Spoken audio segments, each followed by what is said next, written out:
পারলো না, Real Madrid পারলো না। চ্যাম্পিয়ন্স লিগের বিগ ম্যাচে লিভারপুলের ঘরের মাঠ এনফিল্ডে গিয়ে পরাজয়ের কালি মেখে আসলো তারা। পুরো 90 মিনিট খেলেও ভিনি এমবাপ্পেরা একটা অন টার্গেট শটও নিতে পারলো না। কর্তোয়া থাকায় রক্ষা, সে না থাকলে আজকে হয়তো রিয়াল মাদ্রিদ হালি খেয়ে বিদায় নিত।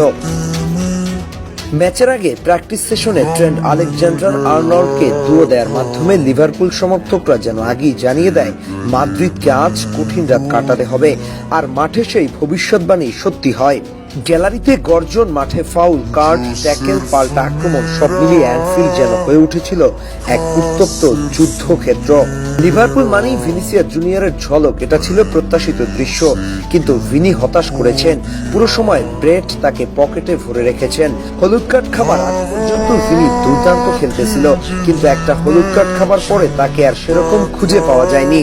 ভিনির পাশাপাশি এবার বাড়তি নজর ছিল কিলিয়ান এমবাপ্পের দিকে, কিন্তু আজকের এই বিগ ম্যাচে হতাশ করেছেন এমবাপ্পে।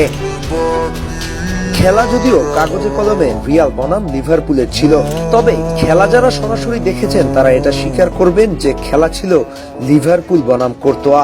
লিভারপুলের দুঃস্বপ্নের নাম থিবো কোর্তোয়া, এটা আজও সত্যি। রিয়ালের এই গোলরক্ষক যেন অ্যানফিল্ডে দেখলেন লিস্ট মোড়ে চলে যান। প্রথমার্ধে তিনটা অবিশ্বাস্য সেভে লিভারপুলকে হতাশ করেন তিনি।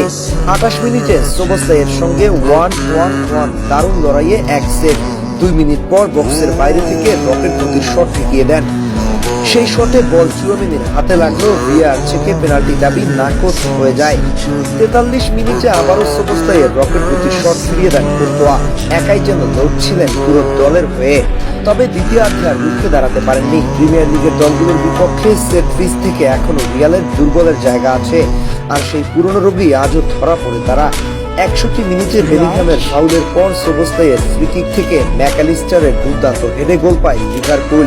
75 মিনিটে রিয়াল বড় সুযোগ পায়। ভিনিসিয়াসের বাড়ানো বল পোস্টের সামনে পেয়েও গোল করতে ব্যর্থ হন এমবাপ্পে। ম্যাচের শেষ দিকে 87 মিনিটে সালাহ দুর্দান্ত বল পেয়েও গোল করতে ব্যর্থ হন। ম্যাচের বাকি সময় আর গোল না হলে শেষ পর্যন্ত 1-0 ব্যবধানে জয় নিয়ে মাঠ ছাড়ে লিভারপুল। এ নিয়ে অ্যানফিল্ডে পরপর দ্বিতীয়বারের মতো হার নিয়ে ফিরতে হয় রিয়াল মাদ্রিদকে।